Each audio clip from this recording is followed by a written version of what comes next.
Right, I'm here with Dr. Raymond Morland, who is Secretary of the Warnborough College Council. And Dr. Morland, thank you very much for agreeing to this interview with us today. How did you first get involved with Warnborough College? Well, for the last number of years when I was at Newcastle University, I was president of the Hunter Committee for Overseas Students. And a number of those students were looking for business connections for their family. In a chance meeting with a businessman in Newcastle, Dr. Brendan Tempest-Mogg was there. A few days later, when I was thinking about this, I thought, well, maybe he's interested in making connections with the overseas students. So I got in touch with him. And what drew you to working with Warnborough after that? They were associated with with Southeast Asia, where I had good connections. And that's what I wanted to explore, to be a benefit for Warnborough as well as a benefit for me and the students from Southeast Asia. As Secretary of the Warnborough Council, what sort of role do you think the council plays in the development of Warnborough College? Well, I think it's a sounding board for the numerous decisions that have been made. The council has considerable experience in a number of areas of education and can influence the decisions.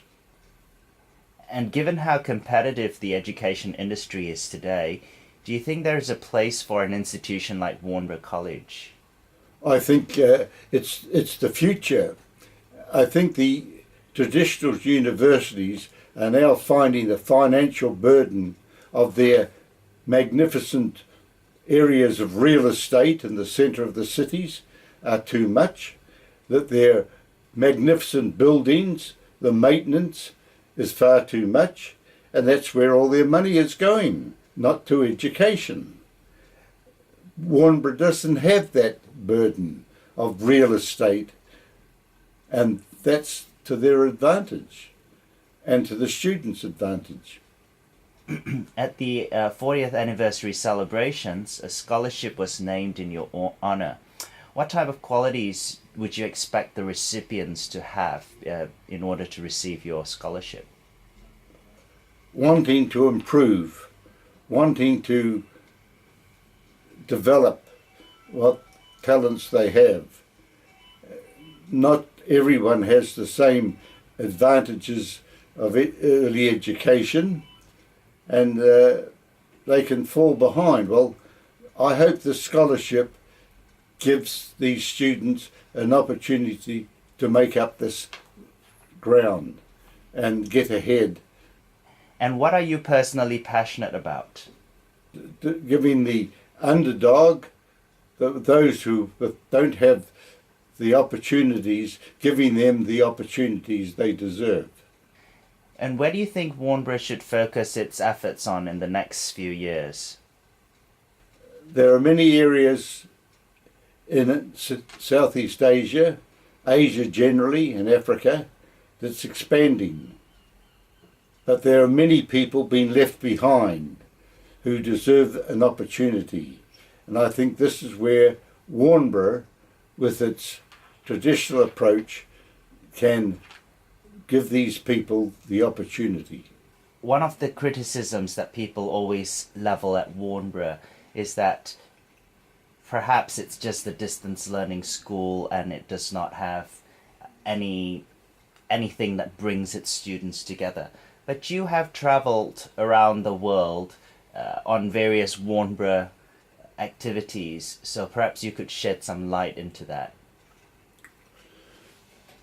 Well, I don't think that it's a disadvantage. The distance learning is just a means of getting the educational information out to the students. but there's also a blending, a binding with the organisation. There's no sort of barriers to the hierarchy.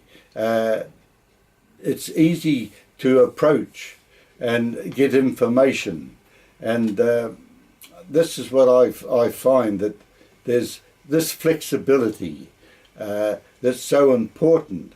I have been through the traditional universities in New Zealand, traditional universities in America, and there's always a barrier trying to see senior staff, get information. It's also a procedure, but that doesn't happen with Warnborough. It's easy to access. The people who count, who can give you the information, are easy to contact. That's brilliant. And recently you attended our first ever convention, conference on the fine arts and art history. How did you find that, and do you think we should continue doing things like that in the future? Oh, my artistic talent, I think, begins and ends with my left foot. And I thought I would attend the conference through a courtesy.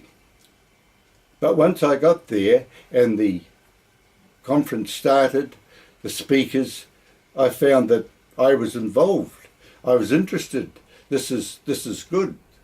And I thought it was a great success in bringing another dimension into focus for Warnborough. And I feel that it's important to take the next step forward. Thinking of the artistic talent that we have in Warnborough, from Dr. Jill Kiefer, Dr. Lynn Wild, Dr. Shoruka Min, people who have international reputations. And I think we should capitalise on that and give the wider community the opportunity to appreciate these talents. And I think that's something that Warnborough's got to carry on with. Fantastic. Well, Dr. Raymond Morland, thank you very much for speaking with us today, and we wish you all the best. Thank you.